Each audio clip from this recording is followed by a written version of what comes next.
I'll quickly, as I said, do a quick introduction. So first, yeah, Brent, thanks so much for joining us today and for being sort of so enthusiastic about addressing our students. I definitely think there's a lot that they will be able to take from the session. And yeah, so in industry, people know you as Spilly. Yep. And you are a creative business coach. I know many sort of well-established creatives that you've worked with. I think it's clear to say, or one can say you've got a very good understanding of how the creative industry operates. And yeah, I'm looking forward on having you share some of your sort of insights with us today. And like I said, thanks for being so generous and for actually sharing that with our students. I think it can only better prepare them for what's to come. As I've mentioned to you, the students in the session today will be sort of entering industry next year. And obviously at this stage, even more than ever, any sort of additional insights will sort of help better prepare them. But before we start, I'm just curious because I saw on your site you state it's Spilly with 3 L's. That's something I'd missed previously. I'd just like to hear the story behind that before we get started. Why 3 L's? So my surname is Spilkin, so I was called Spilly from school, and it's actually part of the story I'll talk about now. Not the Spilly, but I think in 2008 I got into Twitter. And it was very early on in the whole social media landscape. And I tried to get Spilly with 2 L's because that just sort of made sense to me.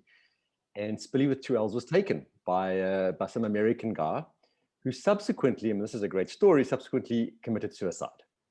And I actually went after it. I was like, well, I want the handle. And it was either his wife or someone who had taken over that thing said, no, we're not giving it to you.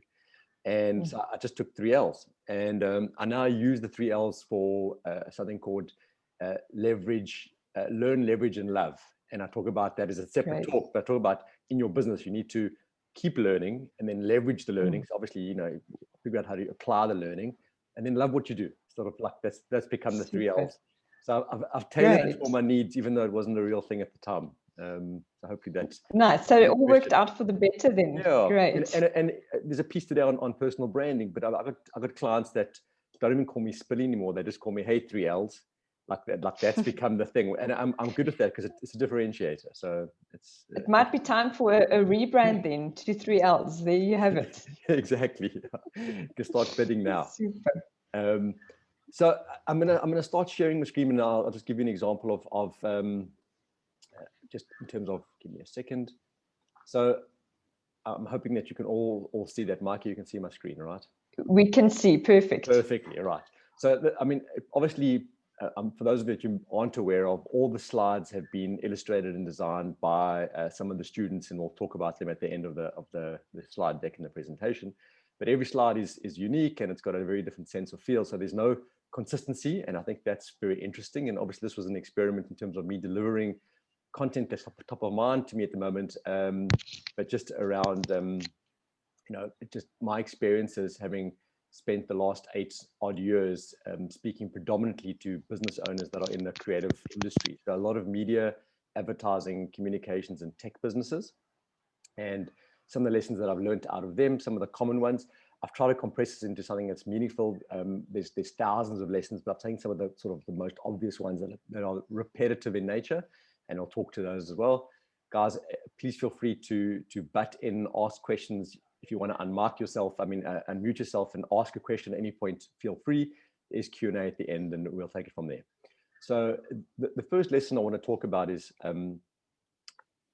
doing presentations, as I'm doing now, one of the most important lessons that you'll learn, or you need to learn, is actually how to deliver an effective presentation. So regardless of your skill or the thing that you sell, whether that's design or animation, whatever that is, the more effective you are as a speaker, as a writer, and a communicator, the more successful you'll be, whether that's an employee or whether you're going to be a business owner. So you have to learn how to present. And one of my clients is a company called Missing Link. In fact, weirdly enough, I'm sitting in the owner's house in Cape Town as we speak. And they have trained multiple TED talkers around the world. That's all they do. They teach and coach people how to deliver effectively. And they've got a very simple four-step method. And what that is you give the audience a reason to care. You give the audience a reason to believe in what you're presenting and believe in yourself. you tell the audience what they need to know and tell the audience what they need to do. So what those 4 steps are is very simple, is that you have a methodology of delivering the information that you want to deliver. So the first piece is, have you explained to the audience why they should care about what you're going to say? Like, how is this going to affect their lives, change their way they do whatever you're about to do, and explain to them. Next thing is, they need to believe that this is a viable cause, and also believe that you're the expert to explain, why you're the right person to deliver this message. The third piece is, the bulk of the presentation is, what does the audience need to know? So that's what you actually tell them about the subject matter and the reason to care. And the last thing you always want to leave them with is, what should the audience do? So you take them through a journey of going, there's a reason to care, there's a reason to believe, what they need to know and what they need to do. And if you can deliver that in whether it's a pitch presentation, whether it's a physical public speaking gig, whether you're selling, it's a great 4-step method that will help you deliver a presentation better and hopefully achieve what you're trying to do.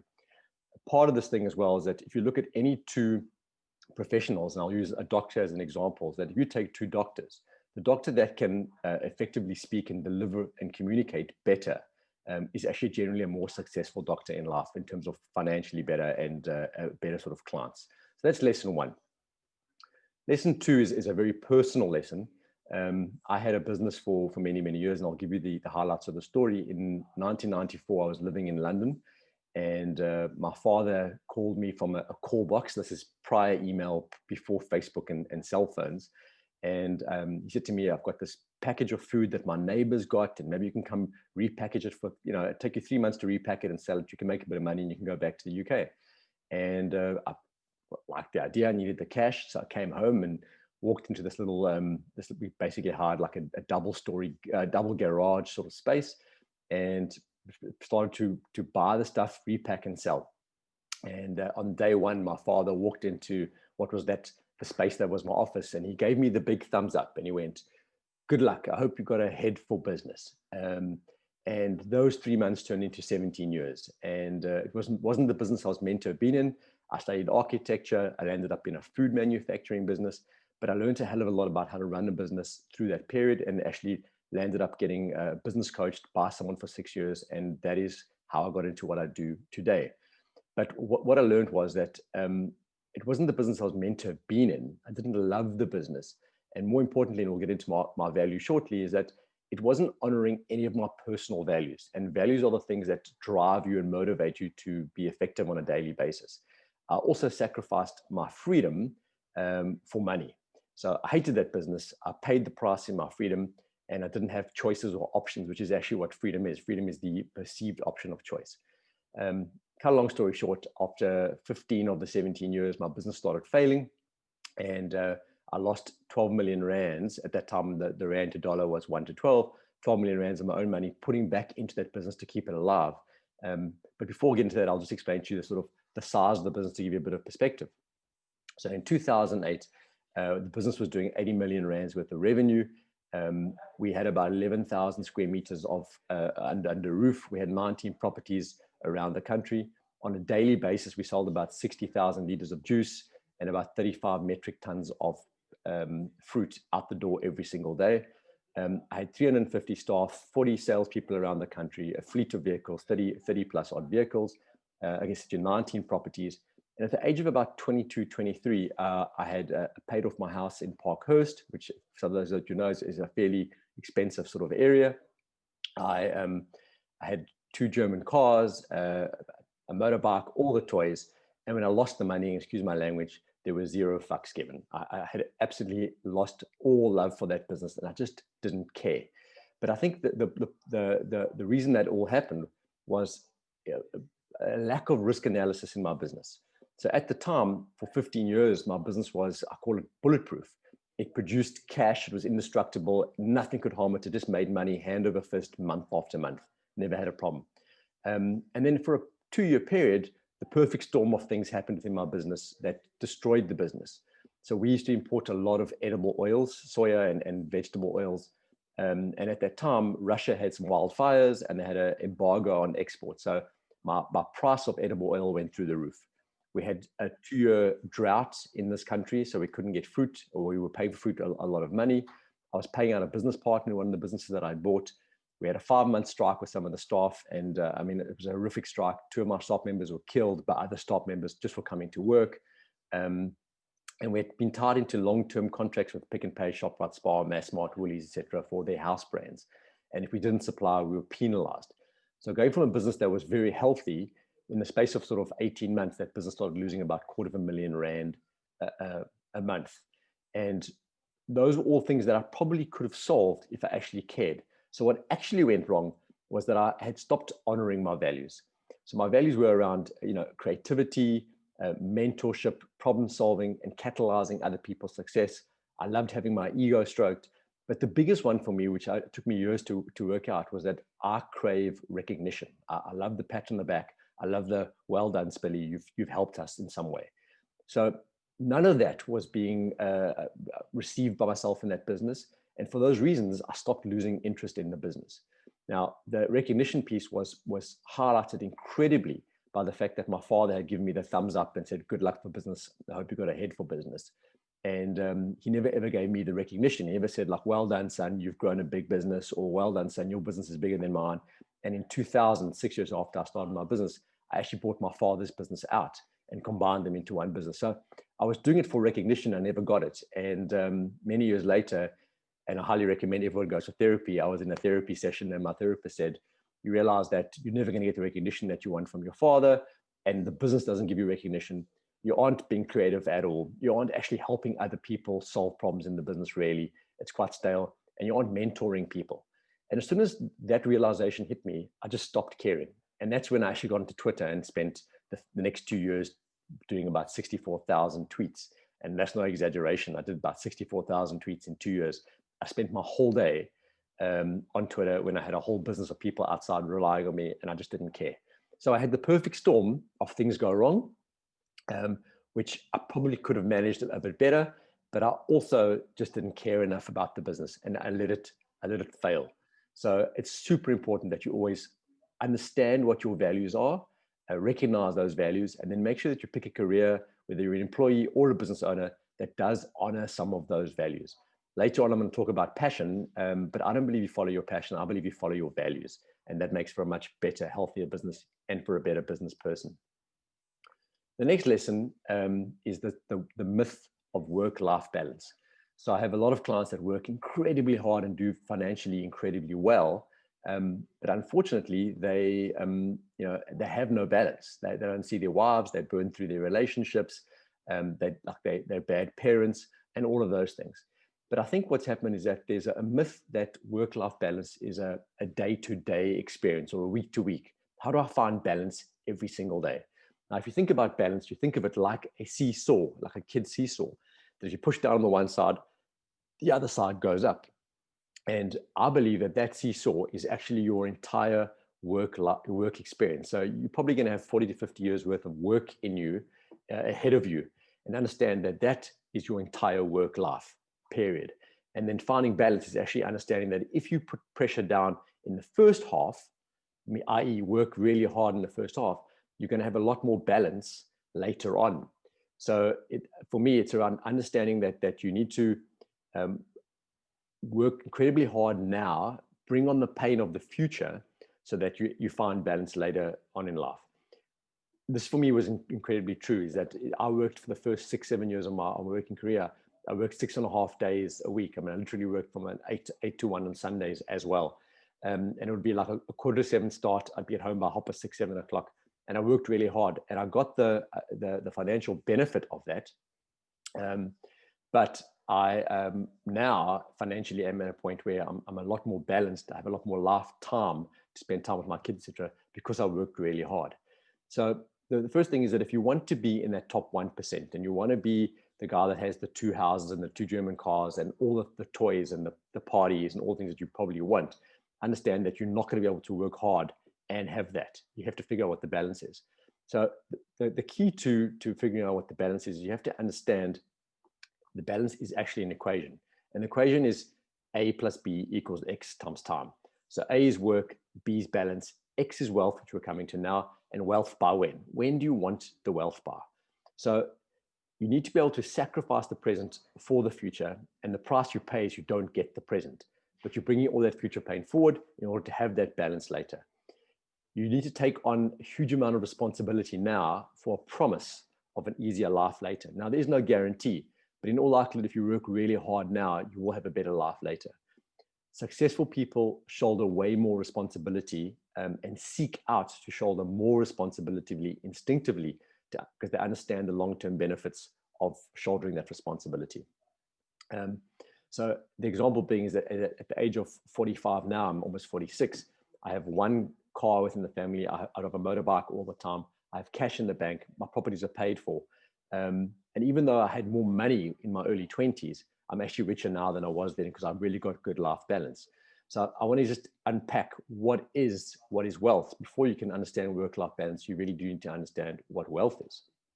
So wealth, going back to that equation, you have to understand what kind of person you are and what kind of lifestyle you want to lead in order to understand how much you need to push down on hard work to find the balance. So I always talk about the fact that, are you a first class passenger, or are you a coach or economy class passenger? And as soon as you can decide you want to fly first class, you need to understand that you have to build something meaningful and probably not be an employee for very long in order to be able to do that. Where if you decide that regardless of how much money I've got, I'm probably always going to fly economy, that's the kind of lifestyle you're going to lead, then you don't need to push down on work as hard to achieve that kind of balance. So wealth for me is determined by equity. Equity is owning properties, owning shares in businesses. So wealth is equity, while salary is actually just comfort. So what you get on a month-to-month basis gives you comfort to live, but wealth is what you have in the bank. It's what you own, like properties, etc., etc. So being rich and being wealthy are actually, in my mind, two very different things. So I have examples where I have clients who are divorced twice, 2 kids from the first marriage, one kid from the second marriage, paying off 2 houses, paying off two wives, alimony or maintenance, paying for 3 private educations. They've got their holiday homes, they're supporting their family and they're supporting their parents. And this particular client probably makes about 400,000 to 500,000 Rand a month personally. But I saw through COVID, he didn't have enough money in the bank to make it 6 weeks. So even though he's living a very good life in terms of having all the physical assets, and he looks very rich, he is not in fact wealthy. Now in comparison, my mother, who's at the age of 70, spends about 30,000 Rand a month to live. She doesn't work, but her assets, so her investments and the properties that she owns, gives her about 40,000 Rand annuity, passive income every month. So her passive income is 40,000. Her cost to live is about 30. My mother is actually wealthy. So she's not rich, but she's wealthy because she has passive income greater than the burn. So what you shouldn't be focusing on is how much money you're making. What you should be focusing on is how much you burn on a month-to-month basis. And that will give you some kind of financial independence. The other lesson around financial, being wealthy and being rich, is that it's not a comparative sport. There's always somebody that's richer than you, that will always make more money than you, and will always look, especially on Instagram, to be doing better than you. So always make sure that you're looking at yourself. Understand that your burn determines your wealth, not your income. Also understand that freedom of income is financial freedom is around often just anxiety about money. So you're not free if you're making stupid amounts of money and spending it every month and worrying about how you're going to make month end. That is not freedom of wealth, right? So financial independence is what you're also trying to achieve in terms of lack of anxiety, because you know that every single month you're starting with more money in the bank than your costs. So always measure the burn, right? So the question you need to be asking yourself is, how much money do I want by when? And also understand that if you want to make 100 million Rand, you're not going to do that as an employee. You need to start a business, right? But starting a business, success is often very low. We've all seen stats of how 1 in 5 businesses or 4 in 5 businesses fail in the first 5 years. And especially in an environment today, like the current COVID environment, quite difficult to succeed in the business off the bat.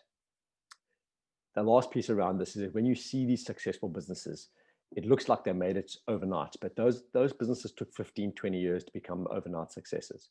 So it's important, again, and I'll repeat this later on again as well, is that you are most likely not Mark Zuckerberg from Facebook, and you're not Jeff Bezos from Amazon, right?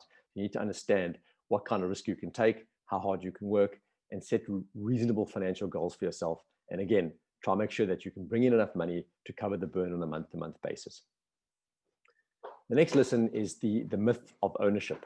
So what I tend to find very often is that when business owners start businesses, they tend to want to partner with someone, and they partner with someone for comfort because they believe that 1 + 1 is greater than 2. They believe that if they have a partner in the business, they're going to grow that business twice as fast, or if not faster. 1 + 1 often equals 3.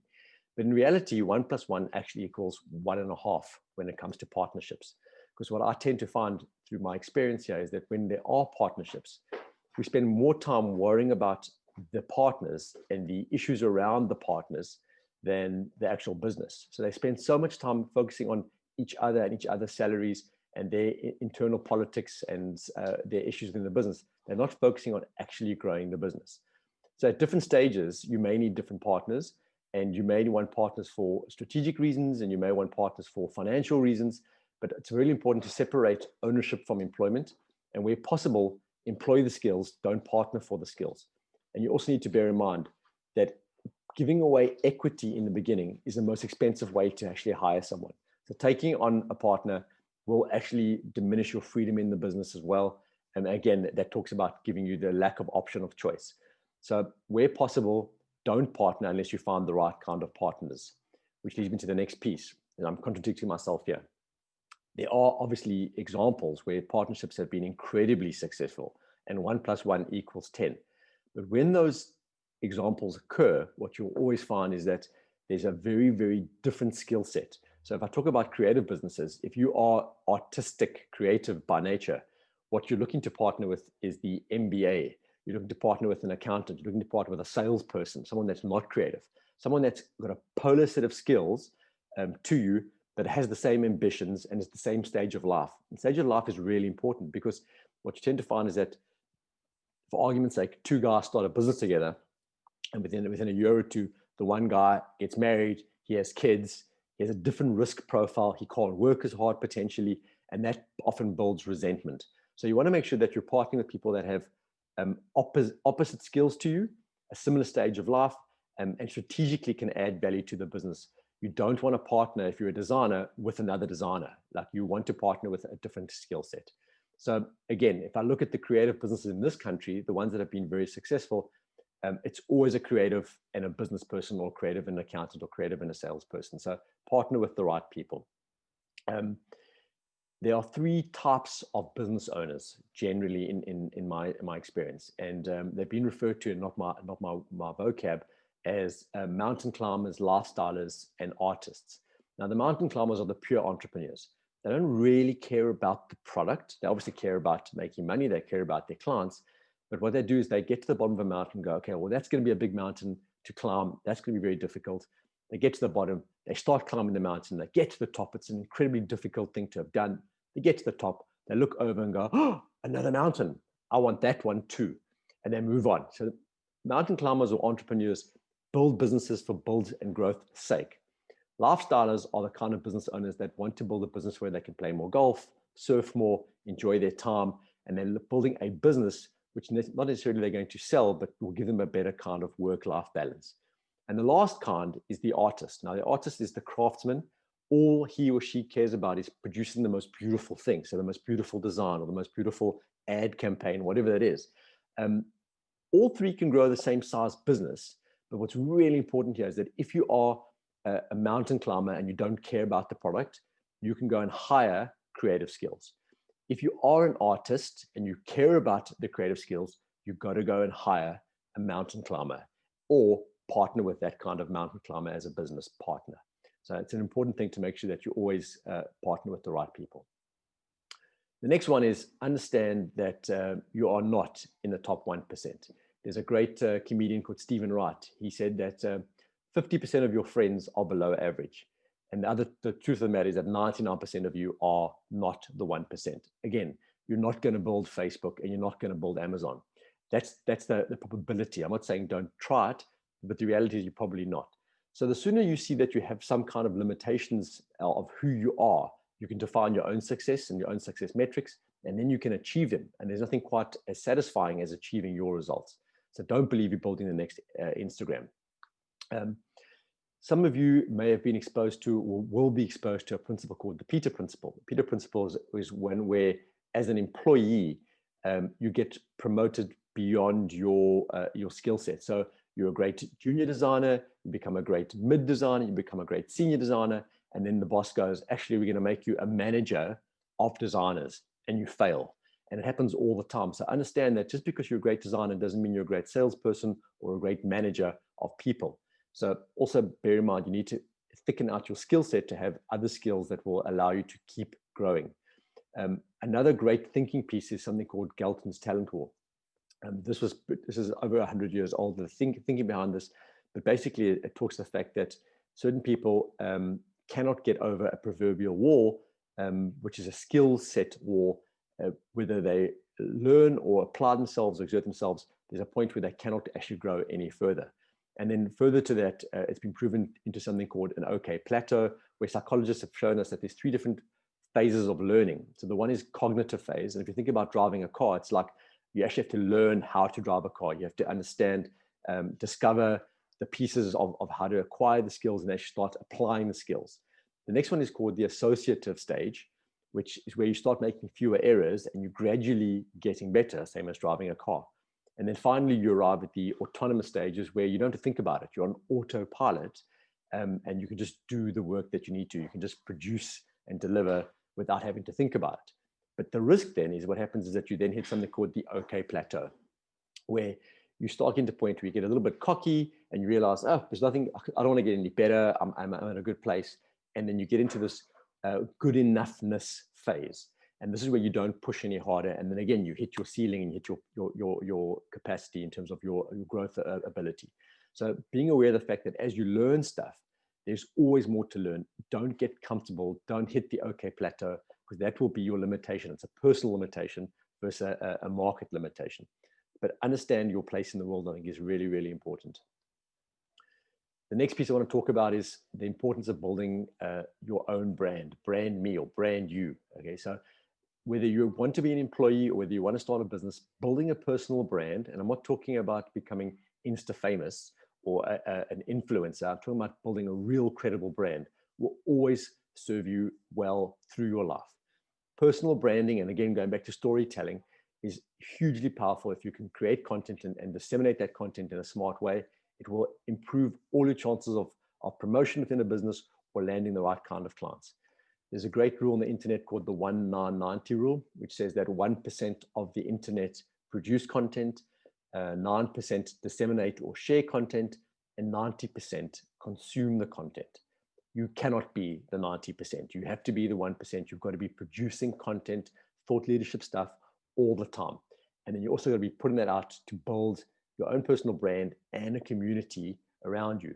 Now, I'm sure you guys have done a lot of work, way more work on branding than I am. But the way I think about branding is not what you tell your customers. Branding is what your customers tell their friends. So what are people saying about you? And making sure that you have a credible narrative around you and your brand. Now, I've built quite a few businesses in the last few years, and some have been great, some have been mediocre, and some have been terrible. But what you realize is that you build different networks, and then you're known for different things in different networks. And sometimes that can be damaging across different verticals. So picking what you're saying and saying it consistently is hugely important.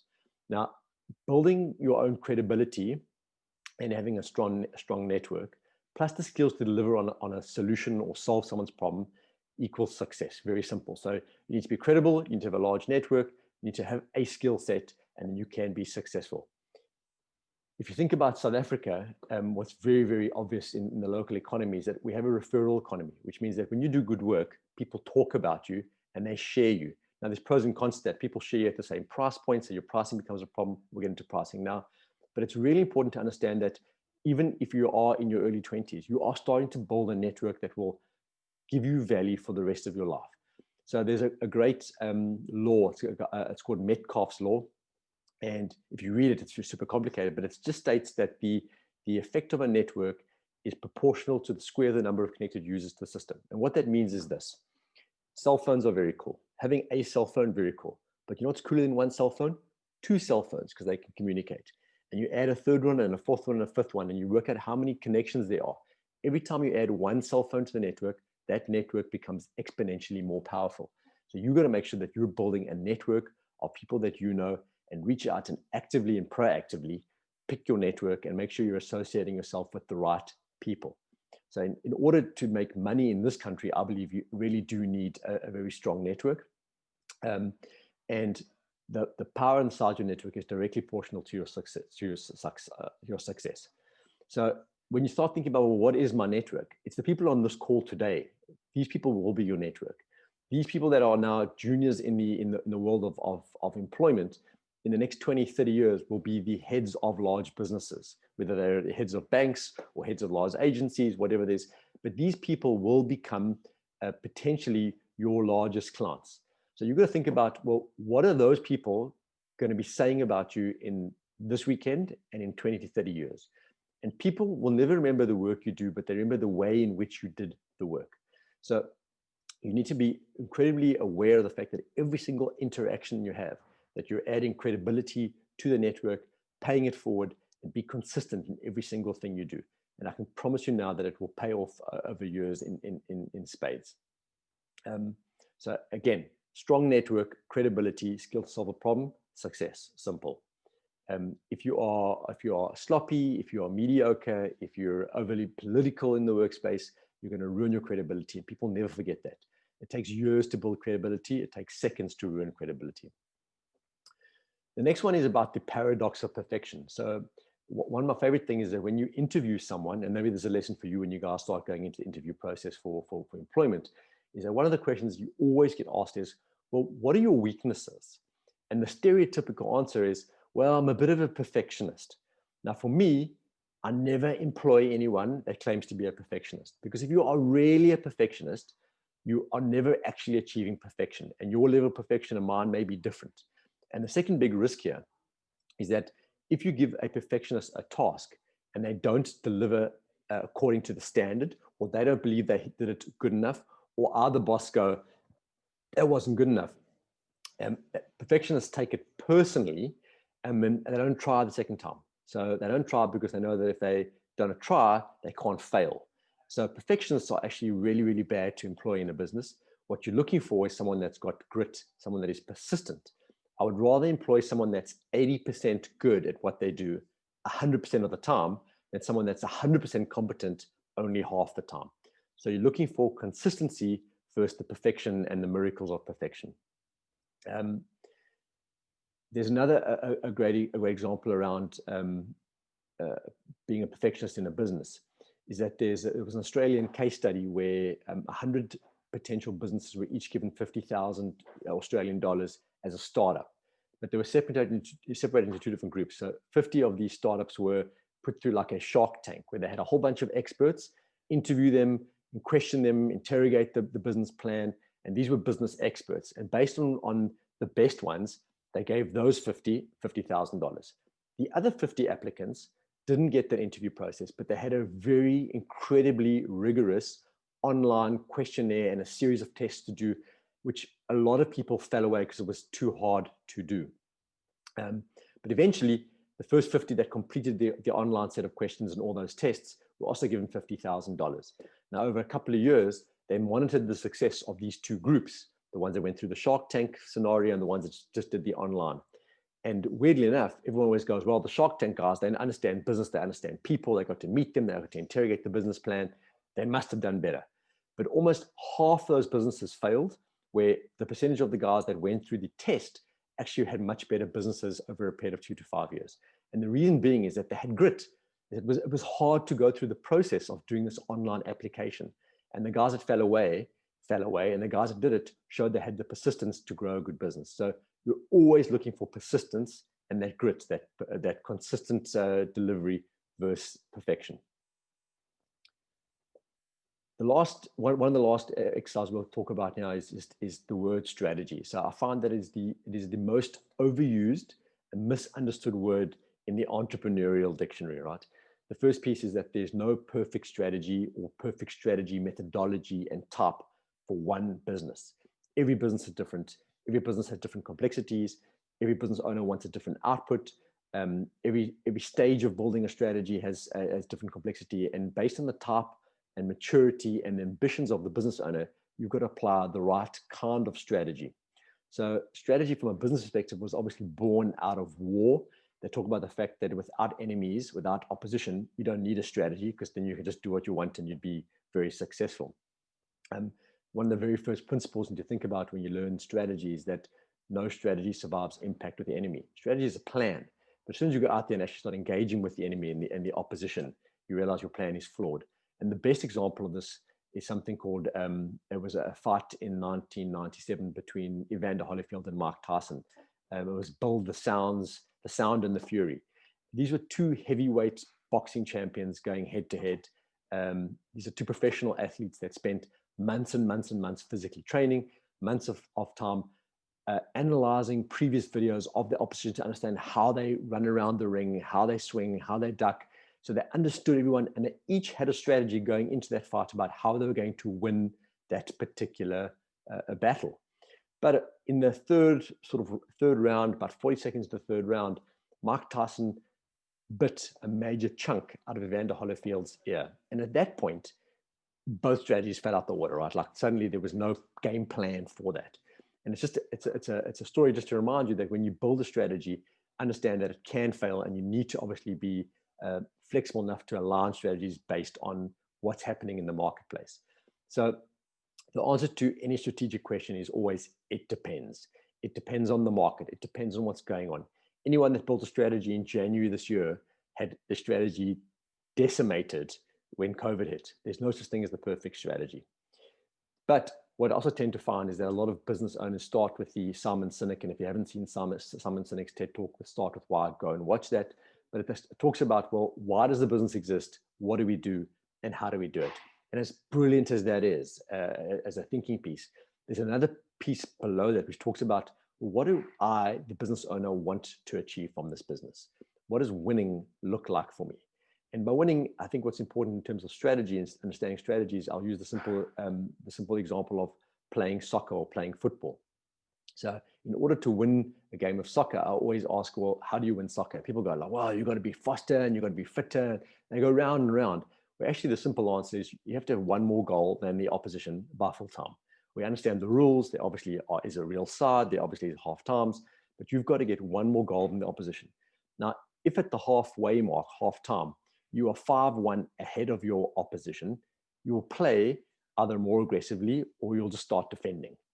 If you're 5-1 down, you have to play aggressively. You've got to try and get points. So understanding where you are in terms of winning changes the way in which you play your game. So that is a winning condition. And winning conditions for a businessman should be broken down into 3 periods. Should be 3 to 5 years like a dream, soft and fluffy, 12 months with a bit of meat on the bones, and the next 90 days. So what are you doing in the next 90 days to achieve a goal in the next 12 months that's in alignment with a 3-year plan? And obviously the long term is soft and fluffy, and it gets more meatier and more meaningful right down to daily to-do lists and tasks. And make sure that you're always focusing on your strategy on a daily basis. And bear in mind, I have clients coming to me saying, I want to play more golf. That's what they want to, what winning looks like. And I have clients coming to me saying, I want a 100 million rand business. That's what's winning. 2 very different strategies. So there is no right strategy for every single one. To give you a really simple strategy for you guys potentially wanting to start a small business, it's something called the 5 ones. Very simply put, it's following, is that you want to identify one kind of client. So you want to go after pharmaceutical, or you want to go after creative, or you want to go after freelancers. Like, what kind of client do you want to go after? Pick one type, one client. Then you want to pick one solution that you can provide for that client that solves a problem for them. So what's the one thing that you want to be world famous for, that you're unique at, that solves that one client's problem? Okay, so one client, one solution. You then want to pick one marketing channel. One marketing channel is like not just social media. It could be LinkedIn, or it could be webinars, or it could be public speaking. Like, what is the one marketing channel that you're going to become an expert at to make sure you can find those one clients and deliver your one solution? Then what you're looking for is the one conversion method. So conversion method is, am I swapping a credit card on your website to buy from you? Are you doing a webinar? Are we having a physical sales meeting? How do you convert me into a paying client? That's the conversion method. And the last thing is, I want you to do this for 1 year. So remain completely focused for a year.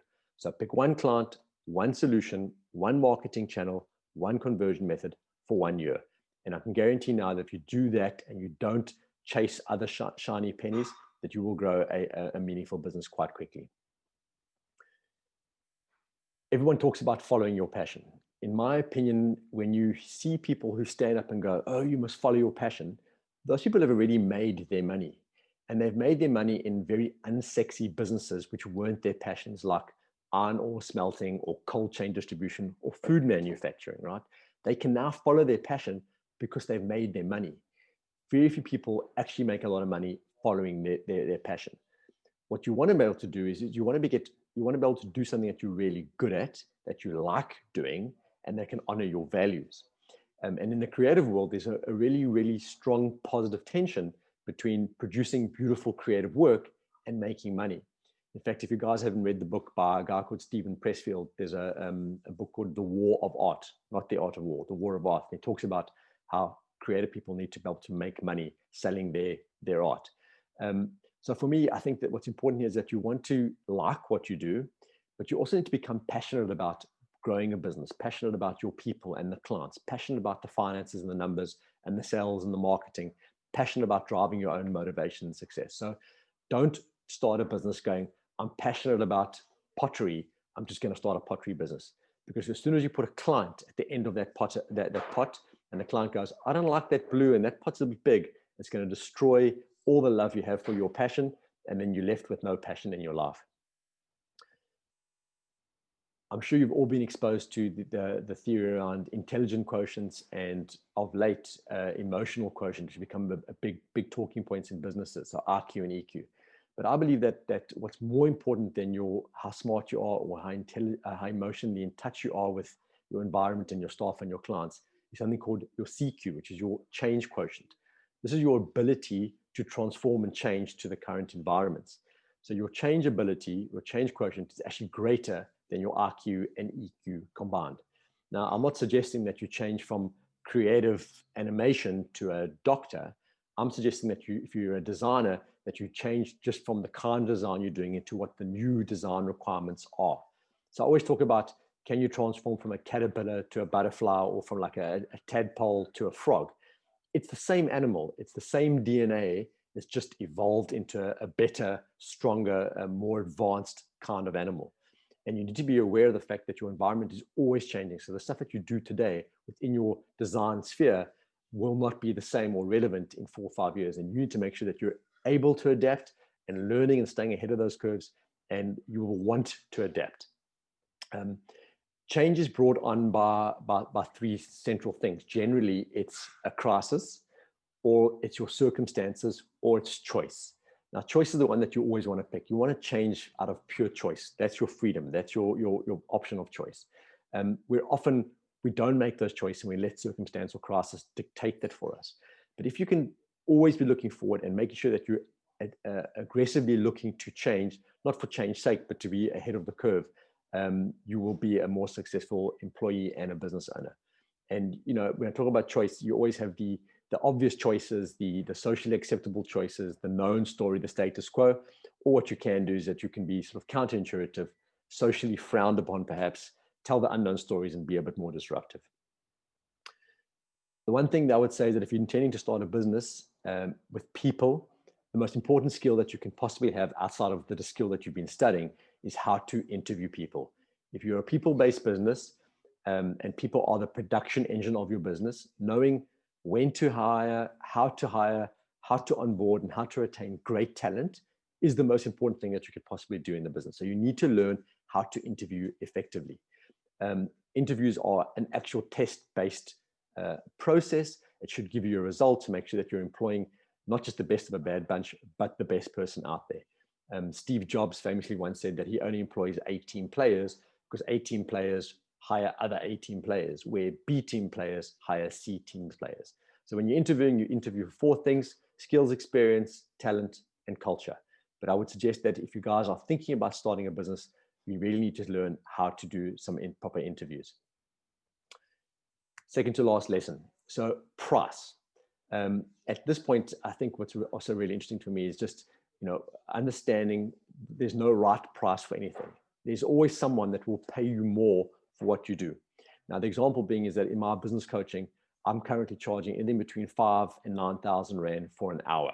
People go, oh, that's so much money. And it is a lot of money, but the guys in the States, the guy who's at the top of his field, he always claims that he's only got 8 clients, only 8, and they all pay him $1 million a year each to be on retainer. So that's not even he's doing the work, that's for access to him. So there's always someone that will pay a hell of a lot more. You also need to decide as a starting point. I talk about, are you the a Chappie's chewing gum business, or are you the Louis Vuitton business? Now, the Chappie's business, we've got to sell thousands and thousands of units at a couple of cents each. It's a really good business, but you build your business for volume. We Louis Vuitton sell 1 bag a day and they pay the month's rent.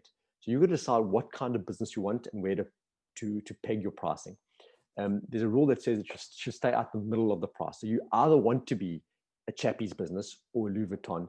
You don't want to be in the middle somewhere, because that's very difficult. You get pushed from both sides. The middle square there says you may only select the 2, price, quality, and time. That's actually the pricing triangle. So imagine a triangle where the top says price, left says quality, right says time. You always tell your clients, you can pick 2, I'll pick 1. So if they're picking a low price and a high quality product, you can tell them it will take a long time. If they want it tomorrow and they want high quality, you pick a high price. And lastly, if they want it at a low price and they want it tomorrow, they're getting shitty quality. So understanding pricing, I think, is hugely important for you guys to be successful business owners. And again, start really high, because if you're in a referral economy, people talk about, buy from Billy, this is his price. And you don't want to be referred to it at a low price, because then moving your price up becomes very difficult. Second last lesson is around getting your shit done. So I think the single biggest contributor to success in a business is your attitude towards everything and everyone, and your ability to get shit done. As a business owner, you're responsible for multiple tasks and responsibilities, and GSD applies to every aspect of your business. GSD entails asking questions when you're unsure, and still learning in the process and making mistakes. GSD is believing in urgency, it's believing in excellence, believing in delivery. GSD is often referred to as the hustle, but it's actually way more than just the hustle. Okay, it's that grit, it's the mental toughness, it's your emotional capacity and your passion to recognize for greatness.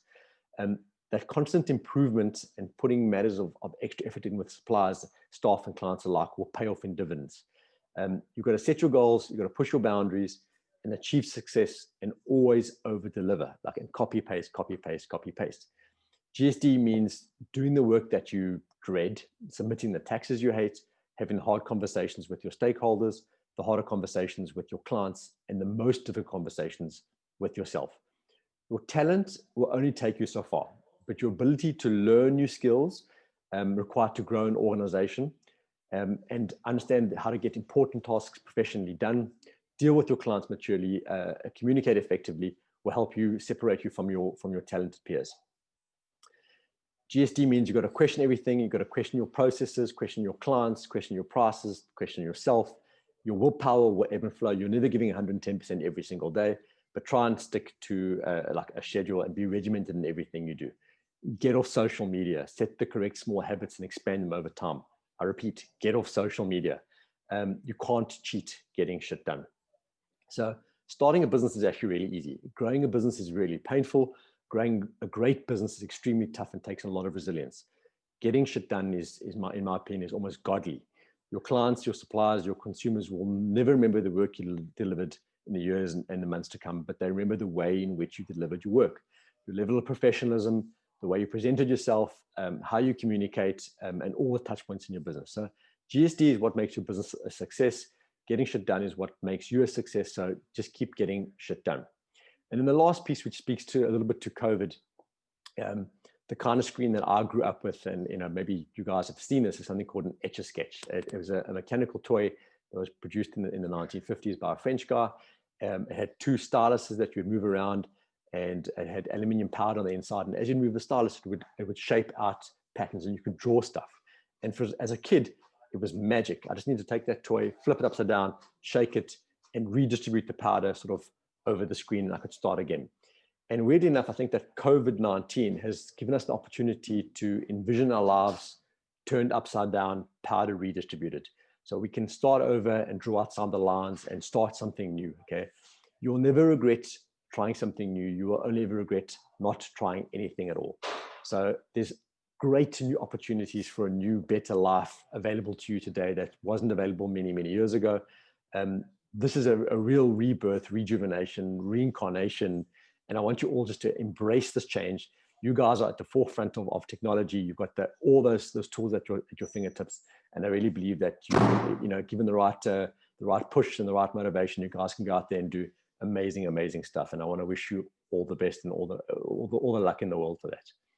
So I want to just thank you all for your time. That was almost an hour on the dot. I've done a lot of speaking. I want to thank Jane, Mia, Nicole, Carla, I think it's Cherise for producing these amazing decks. I love the fact that everyone was different. And I want to just have a few sort of Q&As now. But before we get into Q&As from you, and Mark, maybe you can help me with this, I want to actually ask you a couple of questions, which I think would be of interest.